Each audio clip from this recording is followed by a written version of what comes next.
xaa'ooniin oomisha, zeetaniin oomisha, giraansooniin oomisha, beenzilaniin oomisha. Ogummaan kun rakkoo uummanni keessa jiru irra dhaabbatamee kan hojjetamedha. Jireenya uummataatiif naaftaan kan walii hidhamedha. Gaafa Hormuuziin cufamu uummanni baay'ee rakkachaa ture. Tiraanspoortiin qaalii jiraachuu uummanni dadhabuurraa kan ka'e ani gaazii hojjechuudhaaf murteessee saniin booda maateriyaala naannoo keenya jiran kanneen akka pilaastikaa, oil, waste oil injinii fayyadamuudhaan naaftaa oomishuu danda'eera jechuudha. Biyya keenya keessatti wanni kun waan yeroo jalqabaatiif hojjetamedha. Ammaasis bu'aa guddaa biyyaaf kan galchuudha. Mataa kiyya jijjiiruudha. Kaayyoon kiyya uummata kiyya jijjiiru, ati jijjiiramu an jijjiiramuudha. Pilaastikoonni farra dachiidhaa ta'anii jiran. Dachii keenya baay'ee asii deessuudhaan beekama. Akkuma mootummaan keenya feessaala warshaa feessaalaatiif kan hunda dhabamsiisuu hojjechuu irra jirutti kun maashinni pilaastika lafarraa dhabamsiisa. Pilaastika gara kaarbana jijjiireeti gara xaa'ootti akka deebi'u godha. Amma xaa'oon as jalaa ni oomishama. Naaftaa kiyya kana jala jechuudha. Xaa'ooniin oomisha, zeetaniin oomisha, giraansooniin oomisha, beenzilaniin oomisha, gosa gaazaa hanga jeetti fuel jaamutti ni oomisha. Kiroosiin ka jaamu. Gatii qaalii irra baasnee daleeyne fuula dura babal'ifnee gurguddifnee irratti hojjennaa jechuudha.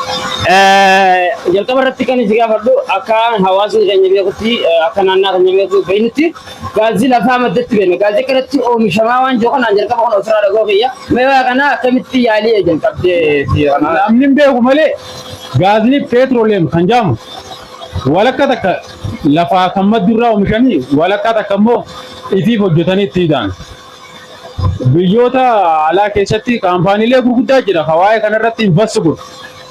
Waste plastic irratti investi godhanii hojjetanii. Mee maashina kee kana maqaa isaa tokko tokko nuuf himtee asitti maaltu hojjetamaa kan jiru mee? Kun reactor jedhama. Reactor jechuun iddoo pilaastikiin san keessatti baquu jechuudha.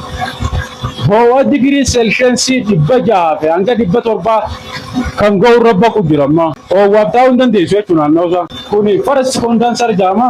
Ooyiliidhaa irraa ba'a. Zeeta hoggaan oomishuu fedhe asiin baneerraa yaasaa jechuudha. Kun immoo second condenser jedhama.